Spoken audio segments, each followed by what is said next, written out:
After this one, your thoughts and what you saw out there these 40 minutes of basketball against Vanderbilt. We're good. There you go. We're good. Y'all got me? Yep.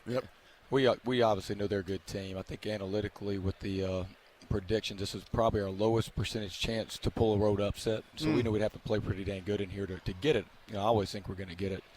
You're not going to get it when you shoot less than 40% from the field and less than 30% from three and 50% from the free throw line most of the time. You know what I'm saying? It's probably not going to happen. So unless they're really off, and they weren't that obviously. So didn't think we played terrible. I just thought that some of the shots around the rim we usually make, some of the threes that we usually make to pull a road upset, some of the free throws we usually make. We usually make some of those, and then it puts that game pressure on them, and it's tight. It was a 10-point game there late, and that could have been a 2-point game or whatever, and the whole game is different. We gave a lot of offensive rebounds early in the game, but then throughout the game we did well, and we had more offensive rebounds than they did. They just got them all at the start of the game. That was good to see. We actually had more shot attempts than they did. I got to go back and see this game. This isn't anything, so SEC, everybody calm down. I got to see how they got 29 free throws and we had 10. I got to see why that was. Sometimes could it be missed on one side, not the other? Were we fouling that much? Were they not fouling? I don't know.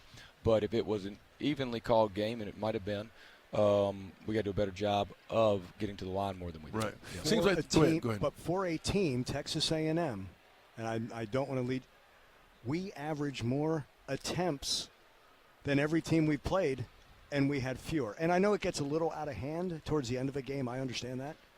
But to that point, not getting rewarded for a team that if we just shot jumpers, Bucky, you could say, okay, well, then you have that. But that's something, if it is we are fouling, that's something that you want to correct as well, correct? Yeah, if we were, now we're going to play. We can't just let them shoot layups, so we got to be physical around there if we are.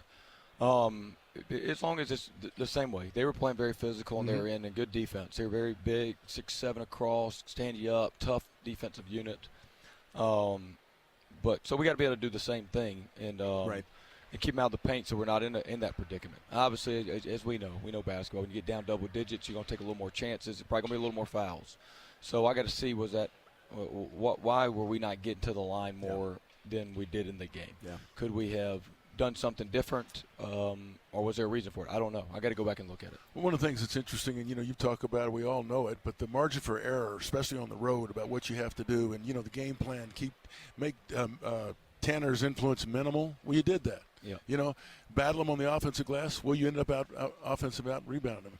It's just hard to make it up when you have that discrepancy with that many at the charity stripe. That's just tough. Well, winning on the road, it does involve getting to the free throw line, and we were 28 of 72 from the field. So we missed 42 shots. Is that right? Yep. 42 shots in the game.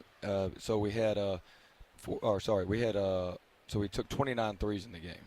Mm-hmm. So do the math on that. So we had 29 threes. So we had 33, or do the math for me. 43 of those were at the rim, and we only got to the free throw line 10 times. That's pretty rare. Yeah, and they first of all, too, it's never easy in there, and Rashawn can finish on most people. Yeah. But, there was a lot of banging, and a lot of times he's going to get more than 50% of those guys to go, and it just didn't happen in critical times. But you also do the wear and tear. You did create exactly what you wanted at about an 8-minute mark. Yeah. You had Tanner on the bench, and there was just a couple of opportunities that came up short that really could have made them start thinking about. We never made them uncomfortable enough. Because it got it to 8, right? Yeah. We're right there. Game pressure's on them right there. We just needed probably a stop and we probably had a little bit there with the 4-minute mark. We told our guys, like, hey, guys, right here, it's 8 or 10-point game. If we don't get anything in the backcourt, let's play solid. Rallo tried to make something happen and got a foul. Yeah. That's one thing we just got to have more growth in from our whole team. Like, plenty of time left. Plenty of time. Yeah. Let's guard them and let's not have one of those fouls. Now, I do know with Zach and he got pushed from behind. In a big play there. That was a ended up being a 3-point play. It was a big play in the game.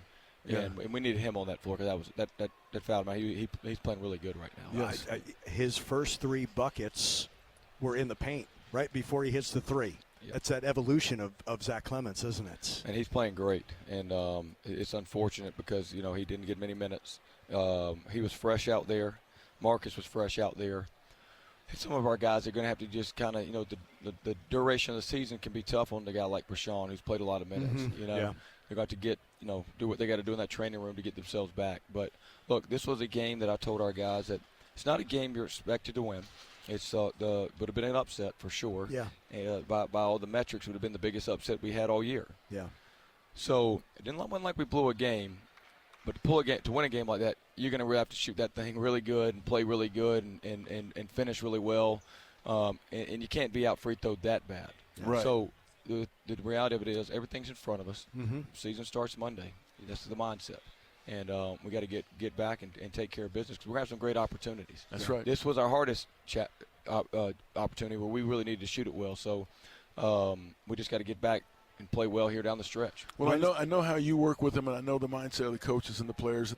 I have no doubt that they know the best part of this season's ahead of them. Yeah. But you have to be able to be in the moment right now because every game is going to be so critical going forward the next week or so. That's exactly right. I mean, this was a team that was a top 10 team in the country at one point this year. They don't lose much in their own house. We know that. We've gone through a pretty tough stretch here of really good teams. Yes. We know that. And a lot of road play. So, we got some good teams ahead of us. But like I said, I mean, this would have been one you needed an A-plus game in. Right. Right. That's not every game, right? But we got to get back and do what we got to do, particularly when we get back home.